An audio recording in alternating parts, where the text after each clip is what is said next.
ಕಡಿಮೆ ಖರ್ಚಿನಲ್ಲಿ ಅಧಿಕವಾದ ಹುಲ್ಲಿನ ಇಳುವರಿಯನ್ನು ಪಡೆಯಲು ಈ ಹುಲ್ಲನ್ನು ಬಳಸುವುದು ತುಂಬಾನೇ ಇಂಪಾರ್ಟೆಂಟು. ಈ ಹುಲ್ಲು ಬೆಳೆಯಲು ತಮಗೆ ಜಾಗವು ಕಡಿಮೆ ಬೇಕು, ಹಾಗೂ ಅದರ ಜೊತೆಗೆ ಕಡಿಮೆ ಜಾಗದಲ್ಲಿ ಹೆಚ್ಚು ಇಳುವರಿಯನ್ನ ಕೊಡುವ ಹುಲ್ಲು ಇದಾಗಿದೆ. ಈ ಹುಲ್ಲಿನ ಉಪಯೋಗ ಯಾವ ತರ ನಾವು ಡೈರಿ ಫಾರ್ಮಿಂಗ್ ದಲ್ಲಿ ಮಾಡಬಹುದು, ಇದರ ಚರ್ಚೆಯನ್ನ ಇವತ್ತು ಮಾಡೋಣ. ಮಹಾಗಣಪತಿ ಕೃಷಿ ಕನ್ನಡ ಯೂಟ್ಯೂಬ್ ಚಾನೆಲ್ದಲ್ಲಿ ಎಲ್ಲ ರೈತ ಬಾಂಧವರಿಗೆ ಸ್ವಾಗತ, ಸುಸ್ವಾಗತ. ನಾವು ಇವತ್ತು ನೇಪಿಯರ್ ಹುಲ್ಲು ಇದರ ಬಗ್ಗೆ ಮಾಹಿತಿಯನ್ನು ಕೊಡ್ತಾ ಇದ್ದೀವಿ. ಈ ಹುಲ್ಲು ಹೈನುಗಾರಿಕೆಯಲ್ಲಿ ಬಳಸಿದ್ದಲ್ಲಿ ತುಂಬಾನೇ ಚೆನ್ನಾಗಿ ನಮಗೆ ಹಾಲಿನ ಉತ್ಪಾದನೆಯಲ್ಲಿ ಅಧಿಕವಾದ ಲಾಭ ಉಂಟಾಗತ್ತೆ. ಹೆಚ್ಚು ಹಾಲು ಉತ್ಪಾದನೆ ಮಾಡಲು, ಅಧಿಕವಾದ ಹಾಲನ್ನ ಉತ್ಪಾದನೆಯನ್ನ ಮಾಡಲು ತಾವು ಹಸುಗಳಿಗೆ ಈ ಮೇವು ಹಾಕಿದ್ದಲ್ಲಿ ಅಧಿಕವಾದ ಹಾಲಿನ ಉತ್ಪಾದನೆಯನ್ನು ಮಾಡಬಹುದು. ಈ ಹುಲ್ಲಿನಲ್ಲಿ ಪೌಷ್ಟಿಕ ಅಂಶಗಳು ಹೆಚ್ಚಿರ್ತವೆ. ಇದು ತುಂಬಾನೇ ಚೆನ್ನಾಗಿ ಪೌಷ್ಟಿಕ ಅಂಶಗಳನ್ನು ನಮ್ಮ ಹಸುಗಳಿಗೆ ಪೌಷ್ಟಿಕ ಅಂಶವನ್ನ ಕೊಡಲು ತುಂಬಾನೇ ಉಪಯೋಗಕಾರಿಯಾಗಿದೆ. ಈ ಹುಲ್ಲು ತಾವು ನೋಡಬಹುದು, ಈ ತರ ಹೈಟಿಗೆ ಬೆಳೆಯುತ್ತೆ, ಫಾಸ್ಟ್ ಆಗಿ ಬೆಳೆಯುತ್ತೆ. ಈ ಹುಲ್ಲಿನ ಕೃಷಿ ತಾವು ಮಾಡಿದ್ದಲ್ಲಿ ಅಧಿಕವಾದ ಎಕರೆಗೆ ಹೆಚ್ಚು ಇಳುವರಿಯನ್ನ ಈ ಹುಲ್ಲು ಕೊಡುತ್ತೆ. ಹಾಗೂ ಹಸುಗಳಲ್ಲಿ ಹಾಲಿನ ಉತ್ಪಾದನೆಯನ್ನು ಹೆಚ್ಚು ಮಾಡಲು ಈ ಹುಲ್ಲು ತುಂಬಾನೇ ಇಂಪಾರ್ಟೆಂಟು.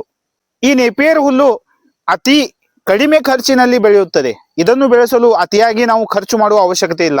ಕಡಿಮೆ ಖರ್ಚಿನಲ್ಲಿ ಈ ಹುಲ್ಲನ್ನ ತಾವು ಬೆಳೆಯಬಹುದು. ತಾವು ಇತರ ಮೇವುಗಳಿಗೆ ಕಂಪೇರ್ ಮಾಡಿದ್ರೆ ಈ ಹುಲ್ಲಿನ ಇಳುವರಿಯೂ ಹೆಚ್ಚಾಗಿದೆ. ತಾವು ಬೇರೆ ಬೇರೆ ಹುಲ್ಲುಗಳನ್ನ ಹೈನುಗಾರಿಕೆಯಲ್ಲಿ ಬಳಸ್ತೀರಾ, ಅದರಲ್ಲಿ ಇತರ ಹುಲ್ಲುಗಳಿಗೆ ನಾವು ಕಂಪೇರನ್ನ ಮಾಡಿದ್ರೆ ಇದರ ಇಳುವರಿಯೂ ಹೆಚ್ಚಿದೆ. ಅದರ ಸಲುವಾಗಿ ಇದನ್ನ ಬಳಸುವುದು ತುಂಬಾನೇ ಇಂಪಾರ್ಟೆಂಟು. ಈ ಹುಲ್ಲು ಬಹುವಾರ್ಷಿಕ ಹುಲ್ಲಾಗಿದೆ. ತಾವು ಇದನ್ನ ಒಂದು ಸಲ ನಾಟಿ ಮಾಡಿದ್ದಲ್ಲಿ ತಮಗೆ 5 ರಿಂದ 10 ವರ್ಷದ ತನಕ ಇದರ ಇಳುವರಿಯನ್ನು ತಾವು ತೆಗೆದುಕೊಳ್ಳಬಹುದು. ಹಾಗೂ ಅದರ ಜೊತೆಗೆ ಇದರಲ್ಲಿ ಮರಿಗಳ ಸಂಖ್ಯೆ ಫಾಸ್ಟ್ ಆಗಿ ಹೆಚ್ಚಾಗತ್ತೆ. ಹಾಗೂ ಈ ಹುಲ್ಲು ಫಾಸ್ಟ್ ಆಗಿ ಬೆಳೆಯುತ್ತೆ. ಅದರ ಜೊತೆಗೆ ನೀರಿನ ಅಂಶ ಈ ಹುಲ್ಲಿನಲ್ಲಿ ಹೆಚ್ಚಿರುತ್ತೆ. ಇದು ಪೌಷ್ಟಿಕ ಹುಲ್ಲಾಗಿದೆ. ಇದನ್ನ ತಾವು 6 ರಿಂದ 8 ಸಲ ಒಂದು ವರ್ಷದಲ್ಲಿ ಕಟಿಂಗ್ ಅನ್ನ ಮಾಡಬಹುದು.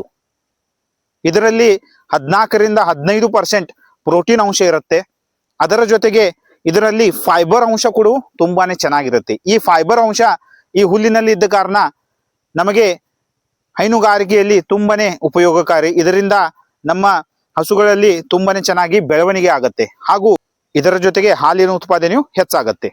ಈ ಹುಲ್ಲನ್ನ ತಾವು ನಾಟಿ ಮಾಡಿದ್ದಲ್ಲಿ ಆ ಜಾಗದಲ್ಲಿ ನೀರು ನಿಲ್ಲದ ಹಾಗೆ ತಾವು ವ್ಯವಸ್ಥೆಯನ್ನ ಮಾಡಬೇಕು. ಒಂದು ಸಲ ತಾವು ಈ ಹುಲ್ಲನ್ನ ನಾಟಿ ಮಾಡಿದ್ದಲ್ಲಿ ಆ ಜಾಗದಲ್ಲಿ ನೀರು ನಿಂತರೆ ಈ ಹುಲ್ಲಿನ ಬೆಳವಣಿಗೆಯು ಕಡಿಮೆ ಆಗತ್ತೆ.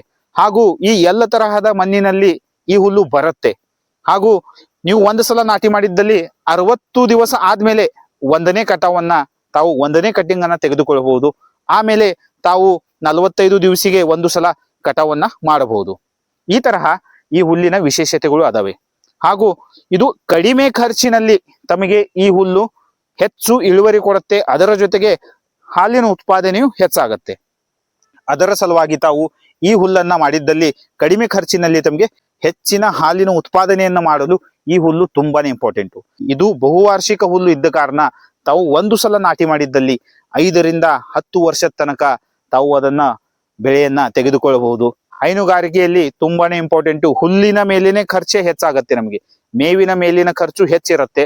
ತಾವು ಈ ತರಹ ಕಾಸ್ಟ್ ಇಫೆಕ್ಟಿವ್ ಹುಲ್ಲು, ಕಡಿಮೆ ಖರ್ಚಿನಲ್ಲಿ ಬರುವ ಹುಲ್ಲನ್ನ ತಾವು ಬಳಸಿದ್ದಲ್ಲಿ ತಮಗೆ ಹಾಲಿನ ಉತ್ಪಾದನೆಯು ಹೆಚ್ಚಾಗತ್ತೆ. ಈಗ ಭೇಟಿಯಾಗೋಣ ನೆಕ್ಸ್ಟ್ ವಿಡಿಯೋದಲ್ಲಿ. ಥ್ಯಾಂಕ್ ಯು, ಧನ್ಯವಾದಗಳು.